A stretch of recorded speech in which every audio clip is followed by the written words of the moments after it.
بسر کر زندگی ایسی کہ سب روئیں اور تو ہنستا جا، اور موت کو سمجھا ہے غافل اختتام زندگی، موت کو سمجھا ہے غافل اختتام زندگی، ہے یہ شام زندگی صبح دعا میں زندگی۔ اور اقبال نے کہا کہ زندگی تو ہی بتا کیسے تجھے پیار کروں۔ ہر آدمی زندگی سے پیار کرتا ہے نا، یہ جتنی تک و دو ہو رہی ہے دنیا میں کس کے لیے ہو رہی ہے؟ زندگی کو بہتر بنانے کے لیے۔ تو اقبال اسی زندگی سے مخاطب ہو کے کہہ رہے ہیں کہ زندگی تو ہی بتا کیسے تجھے پیار کروں، تیری ہر سانس میری عمر گھٹا دیتی ہے، تیری ہر سانس میری عمر گھٹا دیتی ہے۔ یعنی ہم جو سانس لے رہے ہیں نا، ہماری عمر کیا ہو رہی ہے؟ کم ہو رہی ہے۔ تو اسی کو اقبال مخاطب ہو کے کہہ رہا ہے کہ زندگی تو ہی بتا کیسے تجھے پیار کروں، تیری ہر سانس میری عمر گھٹا دیتی ہے۔ اور زندگی کیا ہے؟ زندگی ایک دم کے سوا کچھ نہیں۔ زندگی کیا ہے؟ زندگی ایک دم کے سوا کچھ نہیں، دم ہوا کی موج ہے، حقیقت میں کرم کے سوا کچھ نہیں، حقیقت میں کرم کے سوا کچھ نہیں۔ نہایت ہی واجب احترام حاضرین محترم جان قیوم صاحب، دستگیر صاحب، قاری اشرف صاحب، حکیم محمود صاحب، آپ سب حاضرین محترم، اللہ تعالیٰ کا بے پناہ شکر ہے اور حضور نبی کریم صلی اللہ علیہ وسلم کی نگاہ کرم ہے جن کی توفیق اور مدد سے آج ہم محترم جناب فیض صاحب کی والدہ صاحب کے اصحال ثواب کے لیے اس ذکر کی محفل میں شریک ہوئے ہیں۔ جہاں ہم نے ان کو اصحال ثواب پیش کرنا ہے، وہاں اپنی آخرت کی فکر اور اصلاح بھی کرنی ہے اور صراط مستقیم کے راستے پر چل کر منزل تک پہنچنا ہے۔ اللہ تعالیٰ ان کے درجے بلند کرے، آخرت کی منزلیں آسان کرے، ان کی قبر کو جنت کے باغوں میں سے ایک باغ بنا دے اور ہمیں آخرت کی تیاری کرنے کی توفیق عطا فرمائے۔ حاضرین محترم، بس بڑی توجہ کے ساتھ آپ نے 5-7 منٹ اپنی حاضری لگواؤں گا، جتنی آپ کی توجہ ہوگی اتنی آپ کو بات سمجھ میں آئے گی۔ میں آپ کو ایک ایک جملے کے اندر پورا سمندر دوں گا۔ آگے ہر آدمی کا نصیبہ ہوتا ہے، کس کو کتنی بات سمجھ آتی ہے، کسی کو نہیں آتی۔ اب دیکھیں نا، ہر گھر میں قرآن پاک پڑھا ہوا ہے نا، کوئی گھر ایسا ہے جہاں قرآن پاک نہ ہو؟ آپ مجھے بتائیں کتنے لوگوں کو فیض مل رہا ہے اس کا؟ قیوم صاحب جی سمجھ رہے نا، کیونکہ اللہ کا کلام ہی ہے نا، اللہ کی باتیں ہی ہیں۔ تو جب تک ہم توجہ کے ساتھ غور کے ساتھ نہیں سنیں گے، نہ بات کو سمجھیں گے، تب تک ہماری زندگی نہ بدلے گی نہ کوئی فرق پڑے گا۔ بات سمجھے نا، کیونکہ استاد کی مرضی کے بغیر چل کے انسان علم اور ہنر حاصل نہیں کر سکتا۔ ایسا ہی ہے، وکیل کی مرضی کے خلاف چل کر آپ کیس نہیں جیت سکتے، ڈاکٹر کی مرضی کے خلاف چل کر آپ ٹھیک نہیں رہ سکتے۔ اسی طرح اللہ رسول کی مرضی کے خلاف چل کر ہم دین اور دنیا میں عزت نہیں پا سکتے، یہ پکی بات ہے۔ اللہ رسول کی مرضی کے خلاف چل کر دین اور دنیا میں عزت نہیں پا سکتے۔ تو کل نفس ذائقۃ الموت، ہر جاندار چیز نے موت کا ذائقہ چکھنا ہے۔ جو انسان دنیا میں ہے اسے ایک دن جانا ہے، ہمارا اصل ٹھکانہ وہی ہے جہاں ہم نے لوٹ کر جانا ہے۔ اس لیے حضور نبی کریم صلی اللہ علیہ وسلم نے فرمایا نا، آپ نے فرمایا 5 چیزوں سے پہلے غنیمت جانا، جوانی کو بڑھاپے سے پہلے، خوشحالی کو تندرستی سے پہلے، تندرستی کو بیماری سے پہلے، فرصت کو مشغولیت سے پہلے اور زندگی کو موت سے پہلے۔ جس نے اس حقیقت کو سمجھ لیا وہ کامیاب ہو گیا کہ جو رزق میرے نصیب میں لکھا ہے مجھے مل کے رہے گا۔ اللہ کا جو مجھ پر حق ہے میرے علاوہ کوئی ادا نہیں کر سکتا۔ موت ہر وقت مجھے دیکھ لیا ہے، میں اس سے بھاگ کر کہیں نہیں جا سکتا۔ اللہ کا جو مجھ پر حق ہے میرے علاوہ کوئی ادا نہیں کر سکتا۔ اب دیکھیں دوستان محترم، سیدھی میں باتیں کروں گا بالکل، کیونکہ میری بات ایک ان پڑھ آدمی سے لے کے جس نے ڈبل ایم اے کیا ہوا ہے نا، اس کو برابر سمجھ آئے گی، اس کو برابر سمجھ آئے گی۔ اب دیکھیں، انسان جس دن پیدا ہوتا ہے، انسان جس دن پیدا ہوتا ہے اسی دن اس کا آخرت کی طرف سفر شروع ہو جاتا ہے۔ جس دن پیدا ہوتا ہے اسی دن اس کا آخرت کی طرف سفر شروع ہو جاتا ہے۔ ہمارا ہر سانس ایک قدم ہے جو ہمیں زندگی سے دور اور موت کے قریب لے کے جا رہا ہے۔ اس جہان میں اور اس جہان میں ایک سانس کا فاصلہ ہے، اس جہان میں اور اس جہان میں ایک سانس کا فاصلہ ہے۔ آیا تو یہ جہان، نہ آیا تو وہ جہان، آیا تو یہ جہان، نہ آیا وہ جہان۔ دونوں جہان بہت بڑے ہیں، دونوں جہان بہت بڑے ہیں، لیکن ایک سانس پہ کھڑے ہیں۔ دونوں جہان بہت بڑے ہیں لیکن ایک سانس پہ کھڑے ہیں. دنیا کی سب سے بڑی سچائی موت ہے. دنیا کی سب سے بڑی سچائی موت ہے اور دنیا کا سب سے بڑا دھوکہ زندگی ہے. دنیا کا سب سے بڑا دھوکہ زندگی ہے. آج ہم دھوکے کے پیچھے بھاگ رہے ہیں.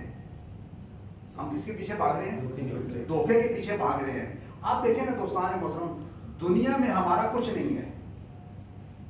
صرف دعوے سے ہر آدمی کہہ سکتا ہے ایک چیز ہماری ہے, باقی کچھ نہیں. ہم دنیا میں مہمان ہیں. ہم دنیا میں کیا ہیں؟ مہمان ہیں. جس طرح کلی کا اٹھایا ہوا سامان اسٹیشن پہ وہ مالک نہیں ہوتا. کلی میں سامان اٹھایا ہوتا ہے, آپ بتائیں وہ مالک ہوتا ہے اس کا؟ نہیں. چاہے اس کے اندر اربوں روپے کا سامان ہے لیکن وہ مالک نہیں ہے, اس نے تھوڑی دیر اٹھایا ہوا ہے. اسی طرح یہ دنیا کا اٹھایا ہوا سامان ہماری مالکیت نہیں ہے. اب ذرا غور سے سننا, آپ نے میرے ساتھ چلنا, پھر آپ کو جلدی سمجھ میں آئے گی. آپ کو جلدی سمجھ میں آئے گی کہ آپ کو ابھی یہ پوری بات سمجھ میں نہیں آئی نا. دنیا میں واحد ایک چیز ہے جس کے بارے میں ہم کہہ سکتے ہیں یہ ہماری ہے, اور وہ ہے عمل. ٹھیک ہے, اب ساتھ تھوڑے چلیں گے تو آپ کو جلدی سمجھ میں آئے گی. اب دیکھیں, ہمیں پیدا دوسرے نے کیا. ہمیں پیدا دوسرے نے, قیوم صاحب جی, ہمیں پیدا کس نے کیا؟ دوسرے نے. ایسے ہی ہے نا. نلایا دلایا کس نے؟ دوسرے نے. بات سمجھے, کپڑے کس نے پہنائے؟ دوسرے نے.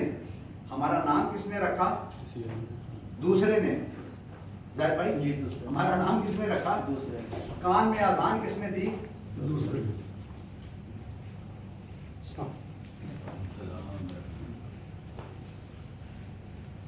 اچھا, کان میں اذان کس نے دی؟ دوسرے نے. پڑھایا لکھایا کس نے؟ دوسرے نے. اب بڑے غور سے سننا, یہ بڑی قیمتی بات ہے. ٹھیک ہے نا. آپ خود کہہ رہے ہیں نا دوسرے نے, میں بات تو دنیا کی کر رہا ہوں نا. ٹھیک ہے نا. پڑھایا لکھایا کس نے؟ نکاح کس نے پڑھایا؟ ٹھیک ہے نا. جنازہ کس نے پڑھایا؟ کفن کس نے پہنایا؟ قبر میں کس نے اتارا؟ بتائیں نا جی. مٹی کس نے ڈالی؟ اب میں جب شروع کی ہے بات تو آپ نے کہا دوسرے نے دوسرے نے دوسرے نے دوسرے نے, ایسے ہی آپ نے کہا ہے نا جی, ایسے ہی کہا ہے نا. اب آپ بتائیں کہ پھر ہمارا کیا ہوا؟ آپ نے کہا نا کہ دوسرے نے دوسرے نے دوسرے نے دوسرے نے, ایسے ہی کہا ہے نا. یہ بات دل تمہارا قبول کرتا ہے نا. ہمارا کیا ہے؟ صرف ایک عمل ہے.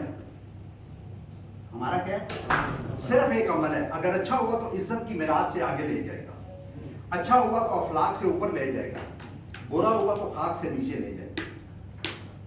میں کئی دفعہ ایک بات کرتا ہوں, اگر آپ کسی کے جنازے کے ساتھ جائیں, کسی کے جنازے کے ساتھ جائیں تو یہ تصور کیا کریں دوستان محترم کہ یہ میرا جنازہ جا رہا ہے. کسی کو کفن پہنایا جا رہا ہو تو یہ تصور کریں خالی کہ یہ کفن مجھے پہنایا جا رہا ہے. قبر میں اتارا جا رہا ہو تو آپ تصور کریں کہ مجھے قبر میں اتارا جا رہا ہے. مٹی ڈال کے جب آپ واپس آئیں قبرستان سے تو اللہ تعالیٰ کا شکر ادا کریں کہ یا اللہ تو نے مجھے ایک زندگی اور دی ہے اپنی عبادت کرنے کے لیے, اپنے محبوب سے محبت کرنے کے لیے, انسانیت کی خدمت کرنے کے لیے, دین کی خدمت کرنے کے لیے تو نے مجھے ایک موقع اور دیا ہے.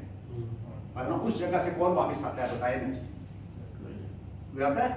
تو یہ اللہ تعالیٰ کا کیا کریں, شکر ادا کیا کریں کہ یا اللہ تیرا شکر ہے تو مجھے اس جگہ سے واپس خیریت سے لے کے جا رہا ہے. اور اب میں شیخ صاحب ایک دفعہ قبرستان سے گزرے نا, ساتھ ان کے شاگرد تھے, تو ان سے پوچھا کہ یہ قبر والے کیا سوچ رہے ہوں گے. ساتھ ان کے شاگرد تھے تو انہوں نے کہا جی یہ سوچ رہے ہوں گے کہ ہمیں اللہ تعالیٰ ایک زندگی اور دے, ہم دنیا میں جائیں اور اچھے کام کریں. تو آپ نے فرمایا ان کو وہ مہلت نہیں مل سکتی, لیکن وہ مہلت تمہارے پاس تو ہے نا. وہ مہلت کس کے پاس ہے؟ تمہارے پاس تو ہے نا. وہ کسی قبر کے کتبے میں لکھا تھا نا, میں نے پڑھا تھا کہ میں بڑا اہم تھا, یہی میرا وہم تھا. کیا لکھا تھا؟ آدمی جب باہر ہوتا ہے تو یہی سوچتا ہے نا جی میں نے آسمان کو ٹیک دی ہوئی ہے, میں نیچے سے ہٹ گیا تو آسمان نیچے آ جائے گا. آپ مجھے بتائیں جب سے دنیا شروع ہوئی ہے آج تک آسمان نیچے آیا؟ بتائیں نا. کچھ فرق پڑا؟ کچھ نہیں فرق پڑا دوستان محترم. اگر ہم کوئی اچھے کام کریں گے نا تو اس میں ہمارا اپنا ہی فائدہ ہوگا. تو فیض صاحب کی والدہ کے سال ثواب کے لیے یہ محفل ہے, تھوڑا سا میں اس میں بھی بات کروں گا کہ ایک دفعہ حضرت باجزید بستامی اپنی والدہ سے کہنے لگے اپنی والدہ سے کہنے لگے کہ آپ مجھے اجازت دیں، آپ مجھے اجازت دیں کہ میں اللہ کو پالوں، اللہ کو جا کے پالوں۔ تو والدہ نے اجازت دے دی، جائیں آپ چلے گئے جنگل میں، جا کے ذکر اذکار کرتے رہے، 12 سال گزر گئے، کوئی آواز نہیں آئی، کوئی اللہ نہیں ملا۔ ایک دفعہ واپس آ رہے تھے، گھر کے پاس سے گزرے تو کہا چلو اب والدہ سے خالی مل لوں، والدہ سے مل لوں۔ دروازہ کھٹکھٹایا، اندر سے آواز آئی، بیٹا میں آیا، بیٹا میں آئی، بیٹا میں۔ اب والدہ کو کیسے پتا ہے 12 سال بعد ادھر، ابھی خالی دروازہ ہی لاک ہوا ہے نا، ٹھیک ہے۔ تو جب انہوں نے دروازہ کھولا تو آپ باہر کھڑے تھے، حضرت باجزید بستامی رحمۃ اللہ۔ تو ماں نے پوچھا اللہ ملا ہے؟ کہتے ہیں نہیں ملا۔ آپ نے آسمان کی طرف، والدہ نے منہ کر کے کہا کہ میرا بیٹا 12 سال سے تجھے ڈھونڈ رہا ہے، تو تو اس کو کیوں نہیں ملتا؟ اسی وقت آواز آئی کہ ہم سے ملیں گے۔ اب ملے تو کس کی وجہ سے ملے؟ ماں کی وجہ سے ملے۔ کس کی وجہ سے؟ وہ ایک بزرگ تھے نا اللہ والے دوستان محترم، ان کا موت کا وقت قریب آ گیا، وہ کبھی ہنستے تھے کبھی روتے تھے، کبھی ہنستے تھے کبھی روتے تھے۔ تو ان سے کسی نے پوچھا، عزیز و کارب ان کے پاس بیٹھے ہوئے تھے، انہوں نے کہا جی آپ کبھی ہنستے ہیں کبھی روتے ہیں، اس کی وجہ کیا ہے؟ آپ نے کہا ہنس اس لیے رہا ہوں کہ اللہ تعالیٰ نے ہزاروں فرشتوں کو ہاتھوں میں پھولوں کے ہار دے کے میرے استقبال کے لیے کھڑا کیا ہے، اور میں دیکھ رہا ہوں کہ اللہ کی نظر میں میری کتنی عزت ہے، اللہ کی نظر میں میری کتنی عزت ہے کہ ہزاروں فرشتوں کو پھولوں کے ہار دے کے میرے استقبال کے لیے کھڑا کیا ہے۔ تو انہوں نے کہا پھر آپ روتے کیوں ہیں؟ فرمایا رو اس لیے رہا ہوں کہ جو اللہ کے دین کی نوکری کرتا تھا، انسانیت کی خدمت کرتا تھا، وہ نوکری مجھ سے چھوٹ جائے گی، وہ نوکری مجھ سے چھوٹ جائے گی۔ ایک عورت کا ایک ہی بچہ تھا، اس سے بڑی محبت کرتی تھی، وہ بچہ فوت ہو گیا۔ جب سب لوگ دفنا کے جانے لگے، وہ عورت قبر کے پاس بیٹھ گئی، کہنے لگی میرا ایک ہی بچہ تھا، مجھے اس سے بڑی محبت تھی، اسے قبر میں ڈر لگ رہا ہوگا، آپ سب چلے جائیں میں نہیں جاتی۔ وہ بیٹھ کے سب لوگ چلے گئے، قبر سے آواز آئی ماں اب تو بھی گھر چلی جا، تم سے 70 گنا زیادہ محبت کرنے والے رب کریم کے پاس میں آ گیا، تم سے 70 گنا زیادہ محبت کرنے والے رب کریم کے پاس میں آ گیا ہوں۔ موسیٰ علیہ السلام کے دور کا یہ واقعہ آپ لوگوں نے سنا ہوگا کہ موسیٰ علیہ السلام نے ایک دفعہ اللہ تعالیٰ سے پوچھا کہ یا اللہ یہ بتا کہ جنت میں میرے ساتھ کون ہوگا، جنت میں میرے ساتھ کون ہوگا؟ تو اللہ تعالیٰ نے کہا تمہارے ساتھ وہ فلانا کسائی ہوگا، کیونکہ موسیٰ علیہ السلام اللہ کے بڑے لاڈلے تھے، اللہ کے بڑے وہ چھوٹی چھوٹی بات اللہ سے پوچھتے تھے۔ اگر پیٹ میں درد بھی ہو نا، سر میں درد ہو تو وہ اللہ سے پوچھتے تھے یا اللہ سر کو درد ہے کیا کروں؟ ہاں نہیں ایسے ہی ہے بات، سمجھے نا، تو پوچھتے تھے اللہ سے۔ تو کہا کہ یا اللہ جنت میں میرے ساتھ کون ہوگا؟ آواز آئی کہ وہ کسائی ہوگا۔ تو آپ نے پھر اس کا پورا ایڈریس بھی پوچھا، پورا ایڈریس بھی پوچھا کہ یا اللہ وہ کہاں ہے؟ تو اللہ تعالیٰ نے بتایا جاؤ فلانی جگہ وہ کسائی ہے گوشت پہ۔ آپ نے جا کے دیکھا کہ یہ جنت میں میرے ساتھ ہوگا، میں دیکھوں تو صحیح عمل کیا کر رہا ہے۔ اب دور کھڑے ہوئے وہ ایسے جیسے روٹین پہ آدمی گوشت بیچتا ہے، سارا کچھ ہڈیاں گوشت سارا کچھ مکس کر کے بیچ رہا تھا، اور صاف گوشت تھوڑا سا اس نے سائڈ پہ رکھا ہوا تھا۔ شام کو جب دکان بند کی تو اس کسائی نے کہا کہ بھائی آپ مجھے مسافر نظر آتے ہیں موسیٰ علیہ السلام سے، حالانکہ ان کا امتی تھا لیکن اس نے دیکھا نہیں تھا نا موسیٰ علیہ السلام کو کبھی، ٹھیک ہے نا۔ تو کہنے لگا جی آپ مہمان ہیں، کو مسافر ہیں، تو ایسے کریں کہ آج میرے رات ہوگی، آپ میں دیکھ رہا ہوں آپ کے ادھر کھڑے ہیں صبح کے، تو میرے گھر مہمان ٹھہرے، صبح آپ چلے جانا۔ تو موسیٰ نے کہا اس کا دن میں تو مجھے کچھ نظر نہیں آئی اس کی عبادت جو عام روٹین پہ دکانداری کرتا ہے کر رہا تھا، شاید دیکھوں رات کو بھی عبادت کرتا ہوں۔ وہ اس کے ساتھ گھر چلے گئے۔ اب اس نے گھر جا کے وہ جو گوشت تھا پکایا پکویا اور ان کو بھی کھانا دیا موسیٰ علیہ السلام کو، اور ایک کمرے میں کھانا لے کر گیا۔ تھوڑی دیر بعد کمرے سے جب باہر نکلا نا تو ہنس رہا تھا، کمرے سے باہر نکلا تو ہنس رہا تھا۔ موسیٰ علیہ السلام نے دیکھا کہ یہ کمرے میں گیا، تھوڑی دیر بعد آیا تو ہنس رہا تھا، چلو رات آپ ذکر کرتے رہے، سو کے صبح اٹھی، وہ ناشتے کے لیے اٹھا، ناشتہ بنایا، موسیٰ علیہ السلام کو بھی دیا اور اس کمرے میں بھی لے گیا۔ تو وہاں سے تھوڑی دیر بعد پھر نکلا نا ناشتہ دے کے، جب باہر آیا تو پھر ہنس رہا تھا۔ تو موسیٰ علیہ السلام نے کہا اس کمرے میں تو جاتا ہے، یہاں سے جب نکلتا ہے تو ہنستا ہوتا ہے، اس کی وجہ کیا ہے؟ تو انہوں نے کہا موسیٰ علیہ السلام سے اس کمرے میں میری والدہ ہوتی ہے، وہ بہت بوڑھی ہے، اس کے دانت نہیں ہیں، تو میں اس کے پاس بیٹھ کے کھانے کو اپنے منہ میں ڈال کے چبا کے نرم کر کے اس کے منہ میں ڈالتا ہوں، تو والدہ ہنس کے مجھے کہتی ہے تو جنت میں موسیٰ علیہ السلام کے ساتھ ہوگا۔ تو اس نے کہا کہاں موسیٰ علیہ السلام، اب آپ بتائیں، اور کہاں میں؟ موسیٰ علیہ السلام نے کہا بس اب یہی دیکھنا چاہتے تھے۔ اب اگر اس کو اتنا مقام ملا تو کس کی وجہ سے ملا؟ ماں کی وجہ سے. دیکھیں ہم جنت تو مانگتے ہیں لیکن جس کے قدموں میں جنت ہے, جنت والی وہ ہمارے پاس ہے, کبھی اس کی ہم نے کتنی خدمت کی ہے بتائیں نا جی. جنت ماں کے کس کے قدموں کے نیچے ہے, تو جنت کے لیے تو ہر آدمی دعا کرتا ہے نا جی, ٹھیک ہے نا. جس کے قدموں کے نیچے جنت ہے اس کو آپ مجھے بتائیں نا جی کتنی کا محبت کرتے ہیں. وہ کہتے ہیں نا تعلیم اسے عزت دیتی ہے جو اپنے استاد اور ماں باپ کو عزت دیتے ہیں. جو استاد اور ماں باپ کو عزت نہیں دیتے, یہ بڑی قیمتی بات ہے دوستان محترم. تعلیم کنہیں عزت دیتی ہے؟ جو اپنے استاد اور ماں باپ کو عزت دیتے ہیں تعلیم انہیں عزت دیتی ہے. جو استاد اور ماں باپ کو عزت نہیں دیتے تعلیم انہیں عزت نہیں, ڈگریاں دیتی ہیں جو 10 روپے کلو ردی میں بکتی ہیں. ہم میری بات سمجھئے نا, ہزاروں لوگوں کے پاس پی ایچ ڈی کی ڈگری ہے یا نہیں؟ کوئی دوسرا علامہ اقبال بنا بتائیں نا جی. لوگ یہاں 1000-2000 کی نوکری کے لیے ڈگریاں ہیں نا ان کے پاس, ٹھیک ہے نا, کیوں نہیں مل رہی؟ کیوں نہیں مل رہی؟ کیونکہ ادب پیدا کرینہ ہے محبت کے کرینوں میں جنہیں میں ڈھونڈتا تھا آسمانوں میں زمینوں میں, وہ نکلے میرے ظلمت خانہ دل کے مکینوں میں. اور محبت کے لیے دل ڈھونڈ کو ٹوٹنے والا یہ وہ شیشہ ہے جسے رکھتے ہیں نازک افغینوں میں. کبھی آپ نے بھی نظارہ کیا ہے تو نے مجنوں کہ لیلا کی طرح تو بھی ہے مہمن نشینوں میں, اور کیس پیدا ہو تیری محفل میں یہ ممکن نہیں. تنگ ہے صحرا تیرا میں ملا بے لہرا تیرا. یعنی اقبال کہتا ہے آپ اگر ادب نکال دیں نا, ادب نکال دیں تو کہتا آپ کی نماز بھی زیرو, آپ کا روزہ بھی زیرو, آپ کا حج بھی زیرو, آپ کی ساری باتیں کیا ہوگی زیرو. یہ کون کہہ رہا ہے؟ علامہ اقبال کہہ رہا ہے. کیونکہ عمل سے گر کے آدمی اٹھ سکتا ہے, ادب سے گر کے نہیں اٹھ سکتا. عمل سے یہ سارے آپ پہلے علم لوگ بیٹھے ہیں, میری بات آپ کو سمجھ آ رہی ہے بات سمجھے نا. ادب سے گر کے اب رات ساری ہے بندہ کیا کرے, ابا میرا زندہ باد, ابا میرا زندہ باد, ابا میرا زندہ باد. صبح ابا کے بیٹا ایک گلاس پانی کا دو تو کہ ابا جی اٹھ کے آپ ہی پی لیں. تو رات ساری زندہ باد کہنے کا کیا مطلب بتائیں نا جی, وہ فائدہ ہوگا؟ کہ زبان سے کہہ بھی دیا لا الہ الا اللہ تو کیا حاصل, دل و نگاہ مسلمان نہیں تو کچھ بھی نہیں. یہ ذکر نیم شبی یہ مراقبے یہ سرور, تیری خودی کے نگہبان نہیں تو کچھ بھی نہیں.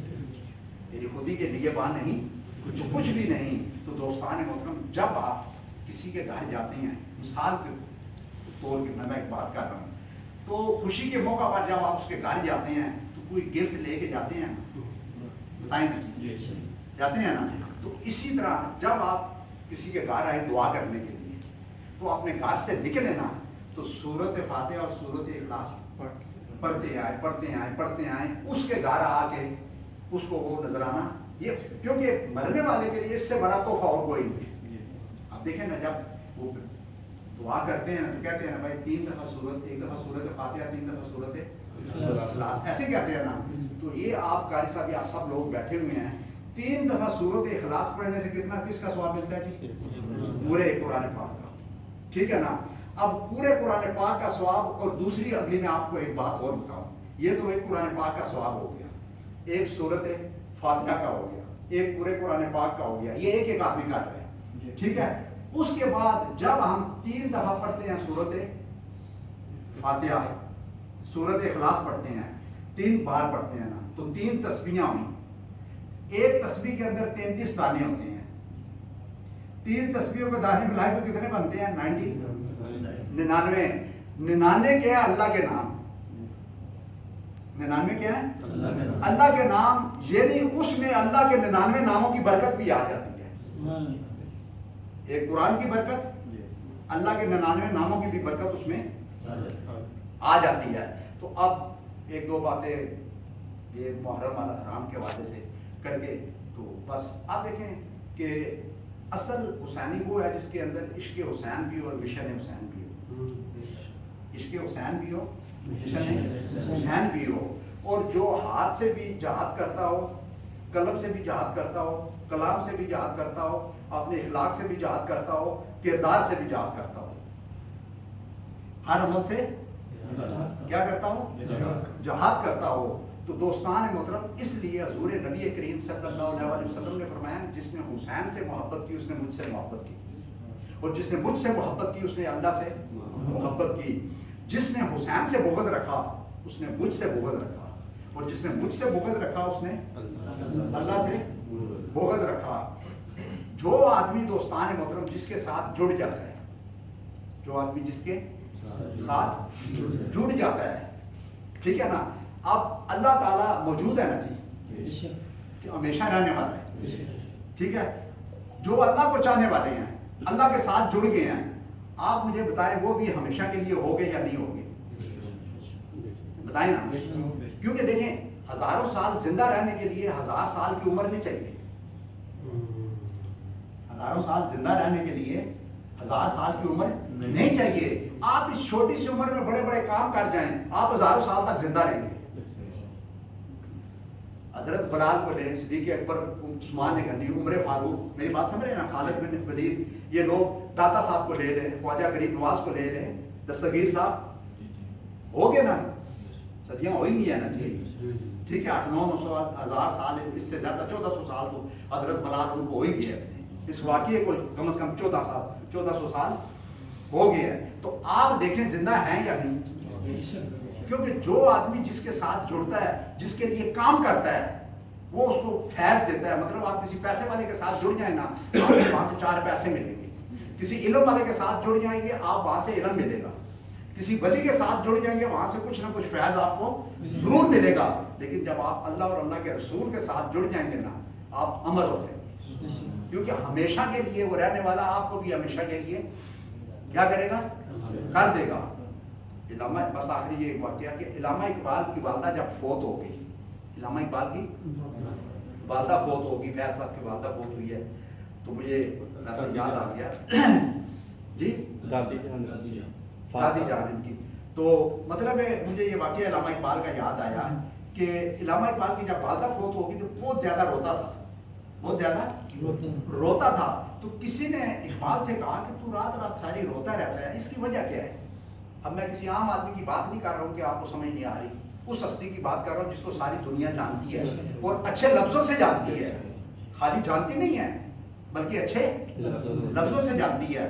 تو کیوں آپ رات رات ساری روتے ہیں؟ آپ نے تو موت کے اوپر بڑے اشعار کیے ہیں، آپ تو موت کو کچھ سمجھتے ہی نہیں ہیں. نہ مچال شکوہ ہے، نہ طاقت گفتار، زندگی کیا ہے تو کہ گلو افشار، قافلے میں غیر از آواز درا کچھ نہیں، متاع دیدہ اتار کے سوا کچھ نہیں. بات سمجھے نا. موت ہے ہنگامہ آرا کلزم میں خاموش میں، ڈوب جاتے ہیں سفینے موج کی آغوش میں. یعنی موت کے اوپر اس نے بہت زیادہ اشعار کیے ہیں. مطلب وقت کا میں خالی آپ کو مختصر سمجھاؤں گا، ٹھیک ہے. تو کیوں روتے ہیں آپ رات رات ساری؟ اب اقبال نے کیا جواب دیا؟ اقبال نے کہا میں اس لیے نہیں روتا میری والدہ فوت ہو گئی ہے، اس لیے نہیں روتا کہ میری والدہ فوت ہو گئی ہے. تو انہوں نے کہا پھر آپ کیوں روتے ہیں؟ اقبال نے کہا میں اس لیے رو رہا ہوں کہ اس والدہ نے مجھ پر ایک بہت بڑا احسان کیا ہے، اس احسان کی وجہ سے میں رو رہا ہوں. انہوں نے کہا کیا احسان کیا ہے؟ تو اقبال نے کہا جب میں چھوٹا تھا نا، 4-5 سال کا، میری والدہ میرا ہاتھ پکڑ کے مسجد کے امام کے پاس لے گئی اور کہنے لگی یہ میرا بیٹا اقبال ہے، اس کو اللہ رسول سے تعارف کروا دو، اللہ رسول سے اس کی پہچان کروا دو. تو اقبال نے کہا اس تعارف اور پہچان نے آج پوری دنیا میں میرا تعارف اور پہچان کروا دی.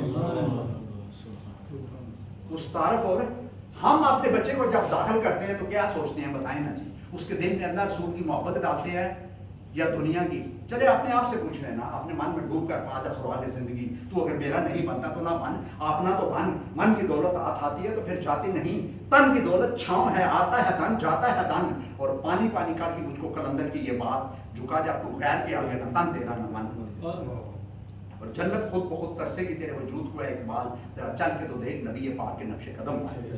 اور جو دوستان محترم حق پہ ہوتے ہیں، اللہ تعالیٰ ان کی ہر بات کو پورا کرتا ہے.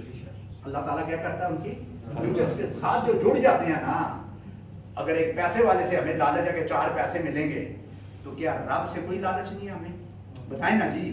وہ جو چاہے تو کر سکتا ہے نا، اس کے آگے کون سا مشکل ہے؟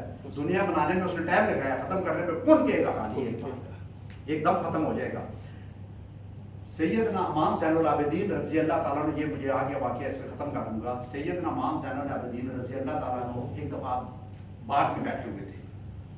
واقعہ کربلا جب ختم ہو گیا پورا، تو بہت بیٹھے ہوئے تھے تو شمر آ گیا اپنے فوجیوں کے ساتھ. شمر فوجیوں کے ساتھ آ گیا تو آگے کہنے لگا سنا آپ کے پاس بڑا علم ہے، آپ کے پاس بڑا علم ہے. آپ نے کہا کوئی ایسی بات نہیں، تو پوچھ، تو نے کیا پوچھنا ہے؟ اس نے کہا یہ بتائیں اس درخت کے ساتھ کتنی کھجوریں لگی ہیں؟ کیونکہ آپ باغ میں بیٹھے ہوئے تھے، کھجوروں کا درخت تھا، سارے باغ کھجوروں کے تھا. اس کے ساتھ کتنی کھجوریں لگی ہیں؟ تو آپ نے درخت کی طرف دیکھا. سیدنا امام زین العابدین رضی اللہ تعالیٰ نے دیکھ کے کہا کہ اس کے ساتھ 1999 کھجوریں لگی ہیں مثال کے طور پر، ٹھیک ہے نا. شمر نے کہا میرے ساتھ فوج ہے، میں توڑوا کے گنوا سکتا ہوں، ابھی پتہ چل جائے گا. آپ نے کہا گنوا لے.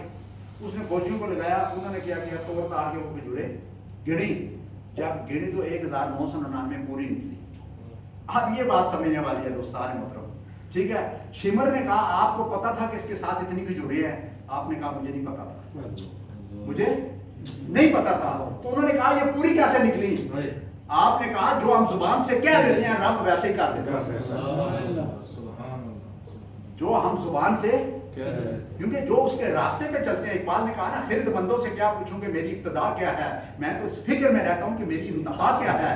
مقام گفتگو کیا ہے اگر میں کیمیا کر ہوں، یہی سوز نفس ہے اور میری کیمیا کیا ہے. خود ہی کو کر بلند اتنا کہ ہر تقدیر سے پہلے خدا خود بندے سے پوچھے بتا تیری رضا کیا ہے. اور ہر مشکل و حیات کا فقط میں ہوں علاج، میرے خطوط پر کرو پیدا ایک سماج. زمانے کو پھر سے دکھا وہ صداقت کہ قائم ہو دنیا میں تیری امامت. سبق پر صداقت کا، عدالت کا، شجاعت کا، تجھ سے کام لیا جائے گا دنیا کی امامت کا. تو نے پوچھی ہے امامت کی حقیقت مجھ سے، حق تجھے میری طرح صاحب اصرار کر دے. ہے تیرے زمانے کا امام برحق وہ جو تجھے حاضر و موجود سے بیزار کر دے. دے کے احساس زیاں تجھے تیرے وجود کو تلوار کر دے، اور موت کے آئینہ میں دکھا کے تجھے روکے دوست جینا تیرے لیے اور بھی دشوار کر دے. اور جنت خود بخود ترسے گی تیرے وجود کو. اقبال ذرا چل کے تو دیکھ میرے نبی پاک کے نقش قدم پر. اور اس شعر کے ساتھ اجازت چاہوں گا کہ آنسوؤں سے غسل کر کے لہو سے وضو کرے. آنسوؤں سے غسل کر کے لہو سے وضو کرے. ایسا جو کر سکے وہ تیری جستجو کرے. بے کس میرے عشق جنون کا حال نہ پوچھ، دامن جو پھاڑ دوں فرشتے آ کے رفو کریں.